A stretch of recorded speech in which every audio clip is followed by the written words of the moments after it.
Start. Thank you for tuning in to another edition of Change Seekers. And today we have Juanita Ewing and we have and Kendra Carter. And we're discussing things to make our community better inside of schools. Ladies, can you share with the people what it is that will make a school a very learning, educational environment? You can start. Well, I feel like to make the schools a better educational facility,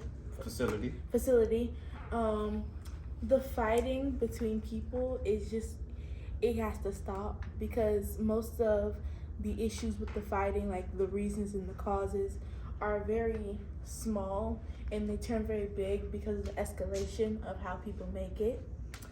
And I feel like, you know, the fighting could be to a minimum. Good stuff. Juanita?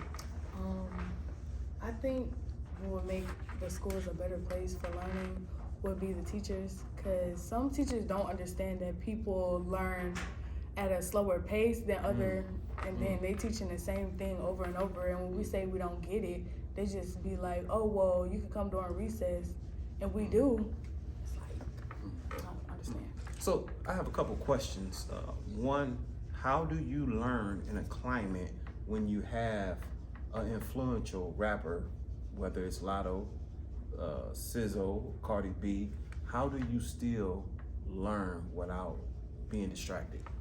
Well, I feel like if you block out the negative stuff, because a lot of their music and stuff can be inspirational if you hear it in a different way, or, you know, block out the negatives and look at the positives, and maybe you'll get something out of it. It all depends on how, like, your perspective of what you're hearing. Okay. Juanita? Okay, well, we all know that rappers and influencers, they hide behind the screen and you really don't know them. But, like, you can see during certain videos that their attributes is, like, some of them are caring and kind and stuff like that. So you just kind of, like, move the negative talk away from the person, or as some people would say, remove the negative music away from the artist, because the artist could be preaching about real world problems, and then their music say something about sex and drugs and stuff like that. Gotcha. So what advice do you have for the young children out there that's on their way to school within the next month or so here in the city of Cleveland? Just stay positive, you know. If there's any negative things going on in your life or at home or in school, just try and, like, think of positive things that will keep you, like, away from the negative things. And maybe if you make some friends, you know, make sure it's the right group of friends and not negative people that tell you things and peer pressure you into doing things you should not be doing.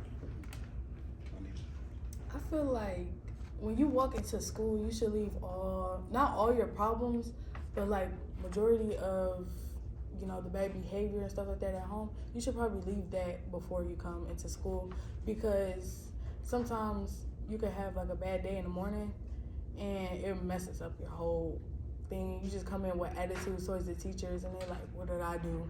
It's early in the morning, so stuff like that. Well, I thank you both for tuning in and being guests on our show, and thank you.